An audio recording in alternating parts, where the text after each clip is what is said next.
Hey guys, Veebat here with another V-Plays, taking a look at the BF-110 Echo. This is the aircraft immediately after the BF-110E, which we just covered in the previous video, during our grind to the ME-410 for our super special camouflage. Now, something to note about this aircraft is it is visually identical to the BF-110B model. Major changes here is that you are going to get some bonuses to the cannons and some bonuses to the engines, but all in all, it might as well be the exact same plane. It behaves the same, it pretty much flies the same, it gets a little bit better performance on the engines to be able to accelerate.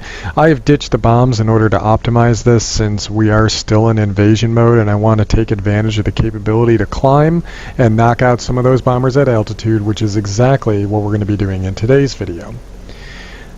Now, the title of this video is different but the same. Obviously, it's the same as its predecessor for the most part, but it's different in the sense that now you're essentially up-tiered. Now, I did say it gets a little bit better, but I haven't noticed a massive increase in damage potential. You can see I get a lot of the guns on target here, but I felt like if I were to go up against an equal tier heavy aircraft, I would have been able to destroy him outright in that situation. Here, it took 2 passes, and I even took some damage from some tail gunners going up against this bomber. We're getting the solid hit whiskers off of the 20s as well as those 7.92s, but that felt like it took longer than it normally should.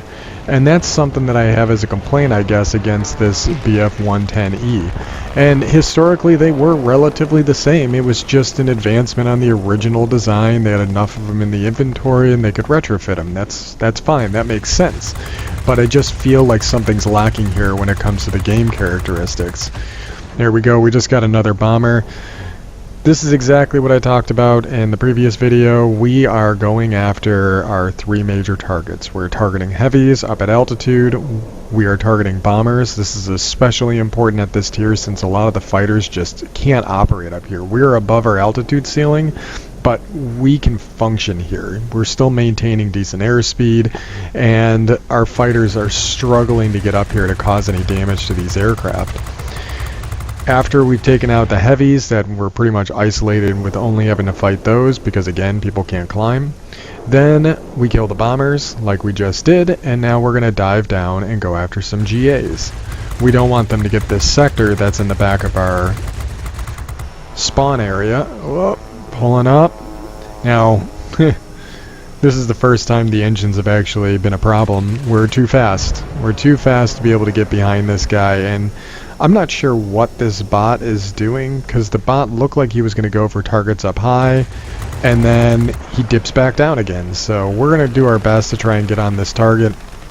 Be aware that while this is way more maneuverable than the Focke-Wulf 5.7, it is still the 110, so you got to be careful when you do some crazy maneuvers. We cannot get the guns to depress enough to be able to take that guy out. The 410, it has its guns located on the side of the aircraft, 2 of them, and they're essentially remotely controlled by the same gunner, which gives them a much better firing arc. We're going to try and zoom around and drop on this GA. Oh, that's the ground. Yup. Gotta keep in mind what the maneuverability limitations of the aircraft are. So now there is a bomber over the center, so we're going to look at trying to climb up and get that aircraft, but we do have an opportunistic fighter in this general area as they are attacking a bunch of our allies. So we're going to see if we can make some runs on these guys since the bomber up there is a bot and it will take a while for him to do anything that would be majorly game breaking in the center. Bristol Blenheim, man, that is a nasty aircraft for this tier, just so many guns on it. Now, I said these guns felt lethargic going up against bombers and GAs, but we did plenty of damage to that normal light fighter, so I can't complain too much. It's just more of the same. If anything, I'd say it made the grind feel like it was more of a grind. Now, we are burning up our engine coolant here in order to get up on this target. You can also note that in the bottom left we are using a blue ammo for our light machine guns.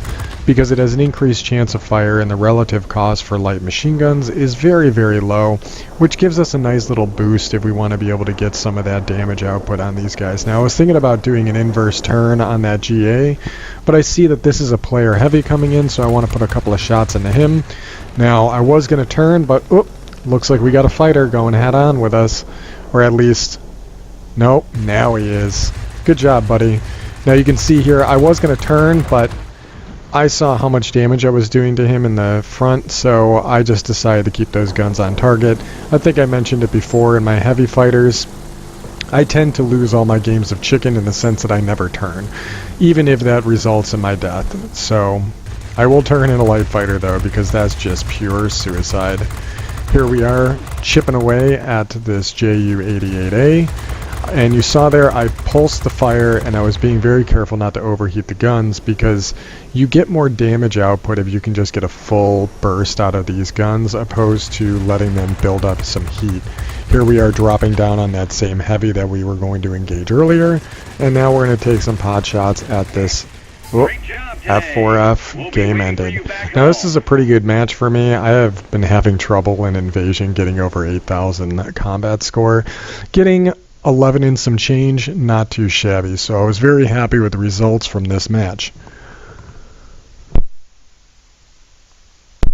Taking a look at the post-battle results when they decide that they're going to finally load. There it is. There's our 110E. Decent amount of XP, definitely getting some crew bonuses from some of the missions that are available for today. Same equipment that we have on all of our heavies. I was also checking out crew skills, because I think what might be really handy with these German turreted heavy fighters is putting on defensive expert to be able to increase your survivability for when someone does get on your tail, and it'll allow you to stay on target against the enemy that's in front of you for a little bit longer, even if that results in your deaths. That way you can do what you need to do in order to wipe out the enemies. So that pretty much wraps it up for the 110 Echo. We're going to be moving on to the 410 shortly. It's going to take a little bit more grinding, but we're well over halfway, and hopefully when I bring you guys back, I'll have that thing fully upgraded so I can show you how it's supposed to play. If you guys liked the video, please like, favorite, comment, subscribe. Let me know what you like, what you didn't like, and we'll try to make the videos better in the future. Have a good one.